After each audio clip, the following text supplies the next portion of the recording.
Moses went up from the plains of Moab to Mount Nebo, to the top of Pisgah, which is opposite Jericho.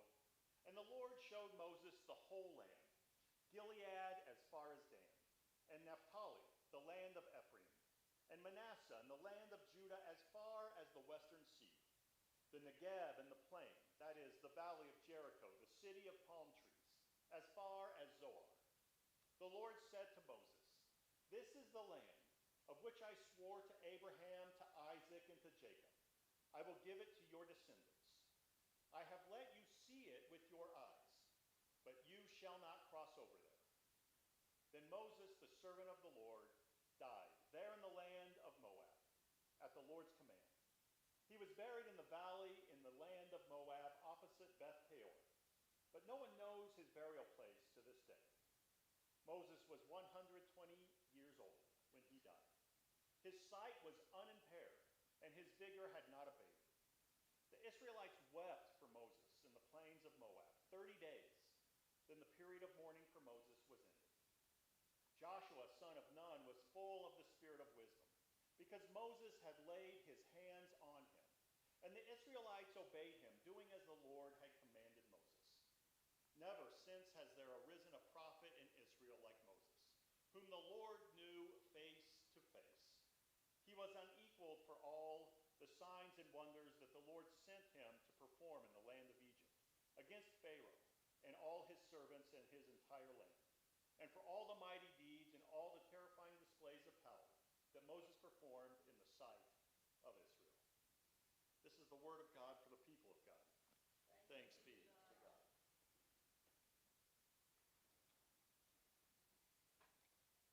Well, I imagine most of us, somewhere along the path of our lives, have heard the message that we are to finish what we have started, to bring to completion whatever task we have set or had set before us. I was reminded of that in kind of a silly way this past week as I was cooking breakfast for my kids, and I had sausage patties in the frying pan. The kids woke up and I served them breakfast, and my kid cut into one of those sausage patties and looked at it, and it was pink inside. And he said, "Dad, you haven't finished cooking our breakfast. You haven't finished what you started. You haven't finished what you called us to come and consume." And I thought, it's important that we finish what we start. There's this idea that we are called to complete tasks that we have before us, to do what we say we're going to do, to follow through, and to finish what we start. And yet when I look around my life, I can see places where I haven't always finished what I've started, whether that be cooking sausage patties on school morning or in other places. I think about the hobbies that I have started and then given up. You can wander through our basement and find the relics of these hobbies laying around, things that I have started because they seemed interesting, but then I either lost interest or I didn't have enough time or it was too difficult and I cast them aside. If you open my refrigerator, some weeks you can find ingredients for recipes that I thought, I'm going to cook that dish this week, and then never got around to, and those ingredients linger there in the refrigerator until they get tossed in the compost bin. I think about the classes that I'm taking for my Doctor of Ministry and the projects and papers I have still not yet finished writing, and I think, I probably need to learn that lesson. You finish what you start. I think of the trip that my family and I took to Europe this past summer, and we made a stop in Barcelona, and while we were in Barcelona, Spain, we went and visited the Sagrada Familia, the largest still yet unfinished cathedral in the world. Construction was started there in 1882. And the year after that, the renowned architect, visionary architect, Antoni Gaudi took over construction of that cathedral. And yet, when he died in 1926, that building was only 1/4 finished. When I visited the cathedral for the first time back in 1992, I wouldn't even call it a cathedral, right? There were no ceilings. Most of the walls hadn't even been built. It was barely a shell of a building. But after Gaudi's death, work was entrusted to one of his disciples, someone who had been working with him and studying with him, and they picked up the task of completing the cathedral and carried on that work. And so when we visited just earlier this year, I was stunned to see that there was indeed a ceiling, and they had complete walls. And in fact, there was a place where a congregation actually worshiped on Sunday morning, and lo and behold, they even had elevators to get people up and down the spires of that cathedral. And I thought, they're going to finish this building project. It may take them 150, maybe even 200 years, but by golly, they will indeed get it done. Finish what you start. It's what we are taught to do. It's what we expect perhaps of ourselves and others. And maybe there's places in our lives where we feel like we have unfinished business. Something we know that we should complete, or maybe a calling that we have had and we feel like we need to get that done. Maybe there's tasks that we have left for another time. Maybe there's things that we feel called or compelled to do, but we recognize that we just no longer have the mental or physical or emotional or even spiritual capabilities of doing so. Sometimes for all of our longing, our hopes, and our desires, there comes a point where we recognize, well, maybe the tasks before us we just can't get done. Right? I think about that as I watch or read about the World Series baseball championship that takes place. Right? And we see that all the time. You have a starting pitcher who, takes the ball from the manager and is tasked with pitching, 5, 6, maybe 7 innings. And then that pitcher is expected to hand the ball off to the middle reliever who pitches an inning or two. And then that middle reliever hands the ball to the closer who is tasked with pitching the last 2, 3, 4 outs of the game. Sometimes we are also called to be like World Series pitchers, recognizing that there are times where the task is greater than our capabilities, and we are called to pass that task on to another. And I think that's what we see in our scripture reading here today, at the very end of the story of Moses. It's a story that is less about finishing a project and more about passing a legacy on to another person, to another people. Who are we going to hand the baseball off to? Who will we entrust to finish a building when we're no longer around to oversee construction? Who will we train for the future, even if we will not be a part of that future? In the last chapter of the book of Deuteronomy, we reach the end of Moses' story. And yet we still see there's more work yet to be done. For 40 years, Moses has been leading the people. He's led them out of captivity in Egypt. He's led them through the wilderness. He has guided them through the Red Sea. He has been with them through moments of stubbornness and rebellion. When the people were hungry or thirsty, Moses spoke up on their behalf. When the people failed miserably and God was ready to give up on the people, Moses spoke face to face with God and advocated on the people's behalf. Moses has sat in the very presence of God. And it's through the work of Moses, through his willingness to pursue this project, that the people now stand on the plains of Moab, about to enter into the place that God had promised to their ancestors, to Abraham and Sarah, Isaac and Jacob. The promised land is in their near future. And Moses appears to be on the cusp of fulfilling what he thinks is his life's purpose, to lead the people into this promised land. And yet this morning we hear that that is not what Moses is going to do. Moses and his brother Aaron have previously rebelled against God. Right? Again, the people complained they didn't have water to drink.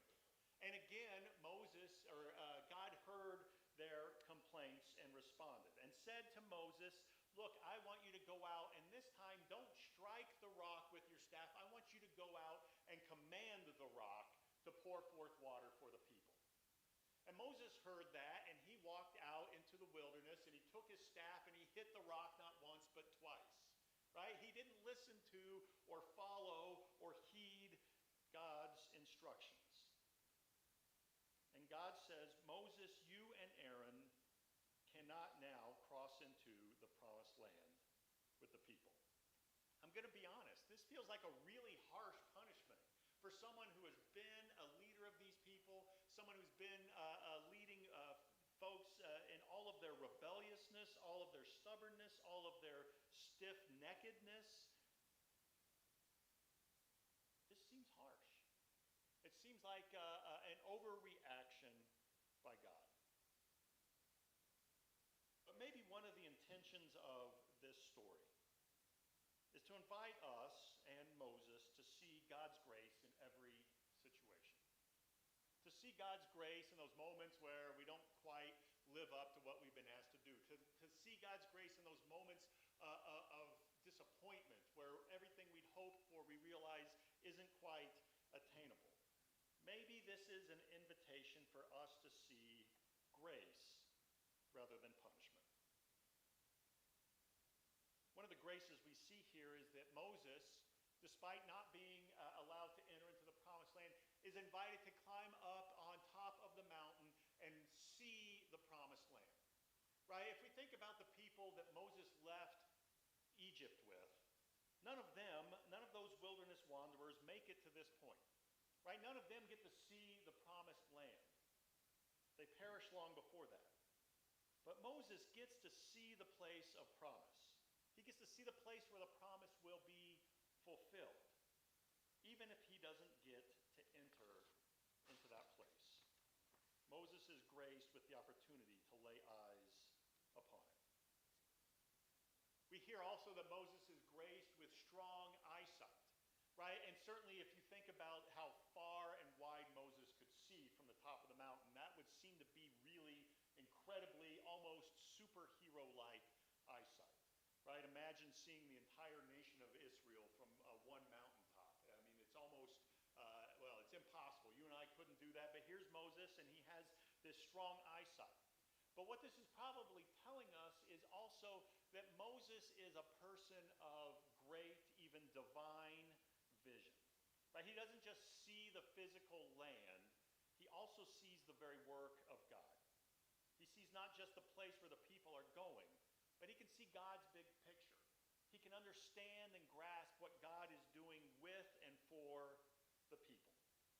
And so in a sense, Moses is graced with this amazing eyesight, this amazing vision. There's also part of me that wonders if Moses isn't graced with not entering into the promised land. Right, we're told here that Moses was filled with vitality as he climbed up that mountain to get a glimpse of the land. But Moses' own self-assessment 3 chapters earlier was that I am no longer able to get around. Right? He's 120 years old. He's been trekking through the wilderness for 40 years. He is probably tired and worn out. And maybe it's a grace that he doesn't have to cross the Jordan River and lead these difficult and stubborn people through more challenges, through more uncertainty.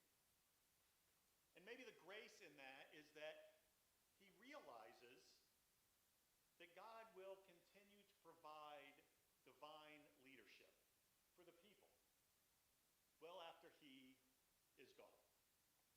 In fact, we hear that Moses equips Joshua to continue leading the people through the difficulties and uncertainty that face them as they enter into the promised land. Moses goes out and he lays his hands upon Joshua. And he is in the act of equipping Joshua to take the reins and lead the people. And we hear that as Moses lays his hands on Joshua, Moses passes his spirit of wisdom onto Joshua so that he can lead the people. Right? There's this sense in which Joshua is now taking the place of Moses, that he will now carry on Moses' legacy. He will now lead the people in the name of God. And it's a wonderful and maybe even terrifying moment. On Friday, I had one of those wonderful and terrifying moments. My son, and I'm very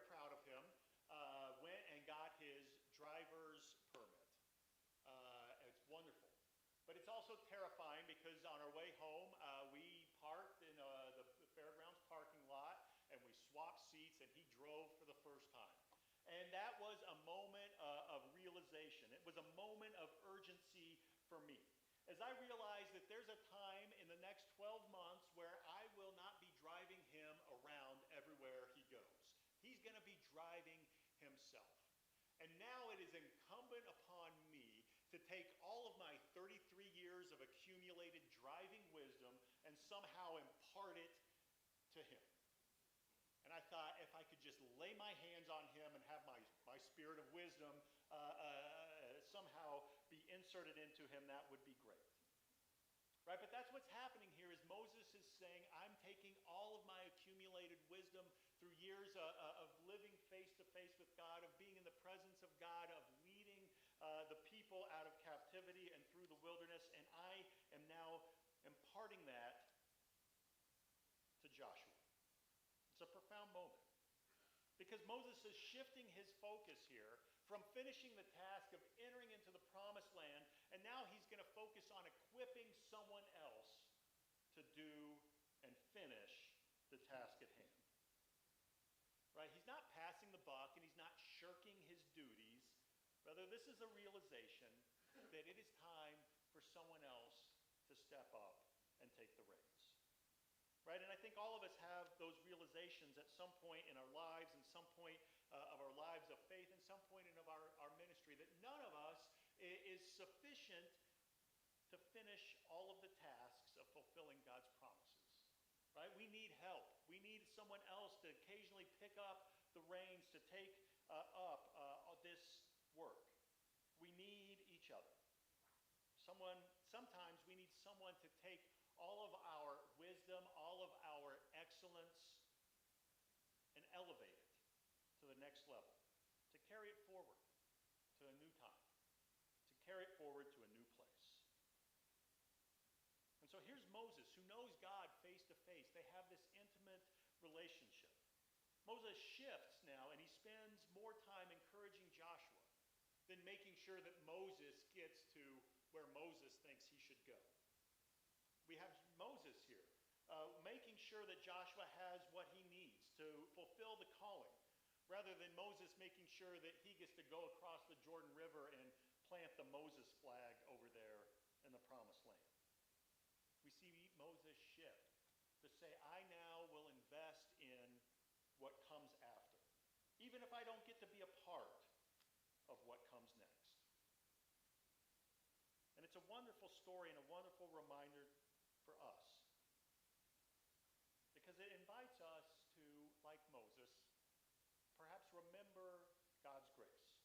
In those moments of disappointment, in those moments where we realize that maybe we can't get what we want or get to where we want to go, and we feel frustrated and disappointed by that, perhaps it reminds us to continue, even in those moments, to look for God's grace, to see God's grace already at work around us and among us. Right? How disappointing that Moses, 120 years old, 40 years in the wilderness, doesn't get to see the promised land. And yet he doesn't give up. Instead, he continues looking for God. And so maybe one of the lessons we learn from this is look for God's grace. Always, but especially in moments of disappointment. Because God's grace is always there. But I also think Moses invites us to consider our legacies. As we do that, we consider not just what we build or what we create or what we have done, but we also consider in whom we are investing. Who are we building up in lives of faith? Who are we building up to continue lives of service and ministry?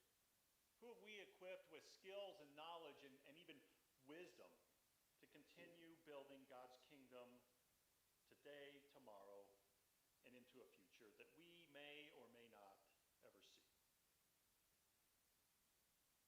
And part of that, I think, is recognizing that building doesn't always look like what we envision. Rather, it looks like what God envisions. It looks like what the people that we pass on and we empower and we equip envision. But that doesn't mean that the work stops just because it looks different. So maybe Moses calls us to recognize we are all cooperators in ministry. We're not all destined to complete every work that we start, but we are called and destined to be cooperators, empowering others to complete the work that God calls us to do. And so we celebrate the life of Moses. Moses, who was, we hear, the greatest leader that the Israelite people had seen, the greatest prophet that they had known. Yet one who was also ready and willing when the time came to say, I entrust this work, this wisdom to another. And from there, Joshua and God and the people of Israel picked up the reins and entered into the promised land, fulfilling the promise that had been made to generations before, that they would indeed see that land, that they would indeed have a place